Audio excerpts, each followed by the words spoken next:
Hola, ¿qué tal? Soy el doctor Yoshon Barbosa y el día de hoy vamos a ver cómo y dónde buscar información para mi estudio. Asumiendo que estamos realizando una investigación, ya sea para nuestro artículo de investigación o para nuestra tesis, es importante que tengamos un gran acervo bibliográfico. Y de hecho, esa es una de las grandes barreras que se presentan al momento de realizar una investigación.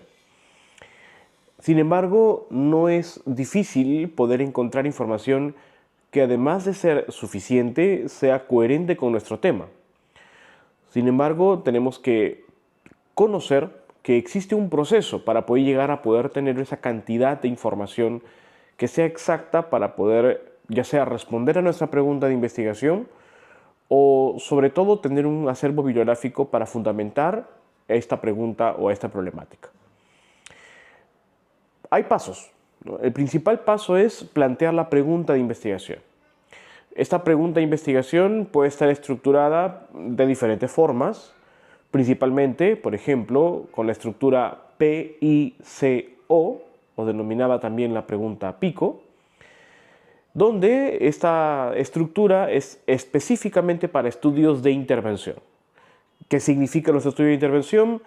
Son aquellos estudios en donde el investigador o los investigadores intervienen experimentando sobre los sujetos. Estas experimentaciones pueden ser controladas y además de controladas pueden ser aleatorias, denominándose entonces ensayos controlados aleatorizados, o pueden ser también no aleatorizadas y conformando el grupo de estudios de intervención no aleatorizados. Por otro lado, tenemos también a los estudios que no son controlados. También son estudios experimentales, pero no tienen un grupo control. Por lo tanto, la estructura de la pregunta sería P, I, O, porque no tienen un grupo control. Por lo tanto, recordemos que la pregunta PICO es exclusivamente para estudios de intervención y no para otro tipo de estudios. Luego está la estructura PEO o PEO. La pregunta PEO, normalmente también la denominan PECO, está exclusivamente diseñada para los estudios observacionales. ¿Cuáles son esos estudios? Por ejemplo, los estudios de cohorte, los estudios de caso control o los estudios analítico transversales. Esos estudios se denominan estudios observacionales porque, bueno, específicamente apuntan a únicamente observar al sujeto de estudios y por lo tanto su objetivo es describir, evaluar o determinar la asociación entre una variable de exposición y una de desenlace. Y finalmente está la pregunta PTS, ¿no? Que son exclusivamente diseñadas para los estudios de precisión diagnóstica. Recordando siempre que la P pertenece o significa población, ¿no? Que son los sujetos objetivo del estudio. La I en la pregunta PICO es la intervención, por eso mencioné que son estudios de intervención o experimentales. La C es el control, comparación, y la O es el outcome o el desenlace. En la pregunta PEO, la E es la exposición, por eso decíamos que en los estudios observacionales hablábamos de una comparación, ¿no? Entre un grupo que está expuesto a un factor y otro que no está expuesto, por lo cual también se confunde a esta pregunta PEO con la pregunta PECO. Y está la O del outcome o desenlace. En las preguntas de precisión diagnóstica PTS, la P sigue siendo la población, la T es el TEST o la prueba diagnóstica nueva y la S es la prueba estándar. Una vez que hemos estructurado nuestra pregunta de investigación y la estructura con esta pregunta, pasaremos a obtener las variables o palabras clave desde la pregunta de investigación. A este proceso lo vamos a denominar transformación o conversión a palabras clave o también a descriptores, ¿no? Esto se le conoce como lenguaje controlado. ¿Por qué? Porque lo que hacemos es convertir las palabras comunes que tenemos en nuestra pregunta de investigación a un lenguaje que va a poder ser reconocido por las bases de datos a las que vamos a acudir para poder obtener la mayor cantidad de información posible para nuestra pregunta de investigación. Por ejemplo, Supongamos que yo tengo la PICO, población adolescentes, intervención omega 3, el control o comparador, el placebo o cuidado estándar, y la O, la depresión. ¿Por qué? Porque mi pregunta de investigación es saber si el omega 3 influye o se asocia a una disminución de la depresión en adolescentes, ¿no? O cuál es la eficacia del omega 3 en la depresión en adolescentes. Cuando yo convierto estas variables simples o comunes en un lenguaje clínico a unas palabras controladas que puedan ser reconocidas por la base de datos, yo voy a otorgarle a esta palabra, a esta variable, un significado que, recuerden, es reconocido por la base de datos. Este reconocimiento se hace a través de la normalización, que significa que yo voy a utilizar una palabra que está en una base nueva, como por ejemplo la base DEX o base MESH, y que va a permitirme utilizar para llegar a mi base de datos, que en este caso puede ser, por ejemplo, PubMed, como lo vamos a ver más adelante.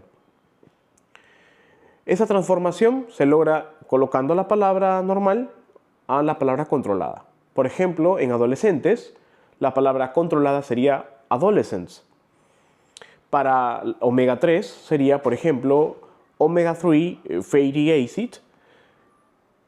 Para el comparador podría ser placebo. Y para el outcome sería depression. Por lo tanto, cuando yo transformo mi palabra o mis variables normales a una variable o un grupo de variables controladas, se elabora una serie de palabras que en su mayoría van a ser reconocidas en inglés, pero que no es una mera traducción. Lo que sucede ahora es que estas palabras me van a servir para generar, en este caso, mi estrategia de búsqueda. Y se va a generar la estrategia utilizando los sinónimos para cada palabra.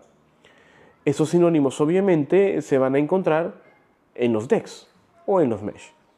Lo que voy a hacer ahora es utilizar la mayor cantidad de sinónimos o los que necesite para poder obtener la mayor cantidad de estudios posible.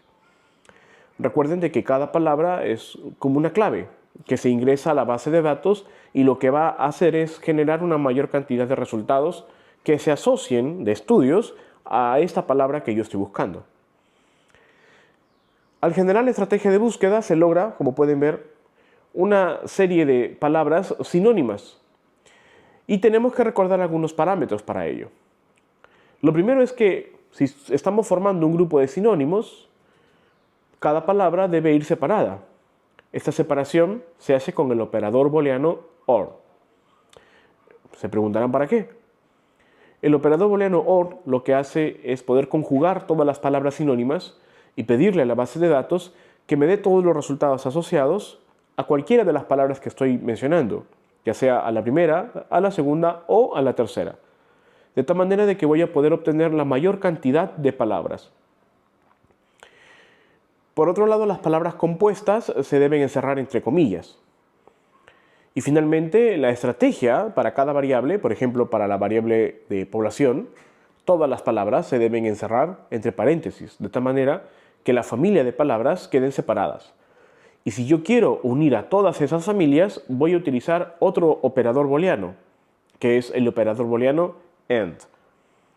De esta manera voy a pedirle a la base de datos que me arroje resultados respecto a la primera, a la segunda y a la tercera palabra a la vez.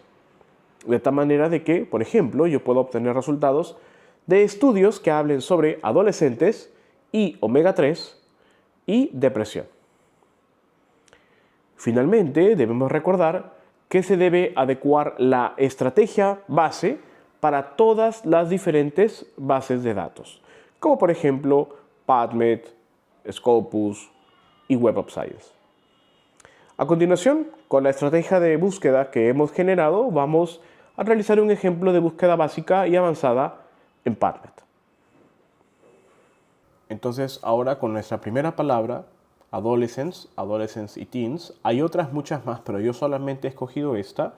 Voy a copiar mi primera palabra y voy a abrir la página PubMed y me voy a ir a búsqueda avanzada. En Advanced voy a colocar mi primera palabra, voy a hacer clic en Add y en donde dice Search al lado voy a colocar la flechita y voy a agregar a la historia. O sea, Add to History se agrega la primera palabra. Para la segunda palabra, copio nuevamente y pego. Esta es la estrategia que yo ya he formado. Recuerden que todas las palabras compuestas deben estar entre comillas y toda la familia de sinónimos encerradas entre paréntesis.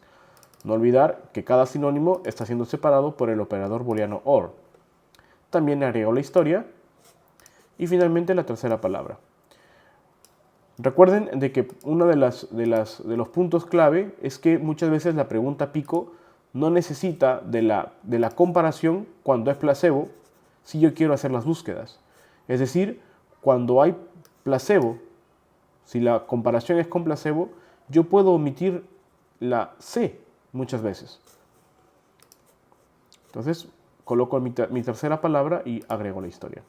Entonces, si se dan cuenta, yo obtuve estudios para la palabra adolescents, o sea, hay 2.381.151 estudios relacionados con la palabra adolescents, que puede estar en el título, en el resumen, en las palabras clave o en el texto, la palabra adolescents. Lo mismo con omega 3 y lo mismo con depresión.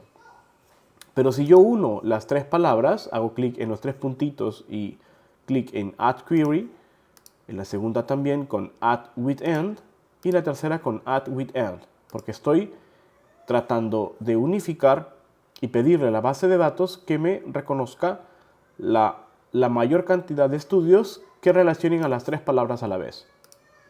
Hago clic en Add to History y obtengo 35 resultados. ¿Qué significa?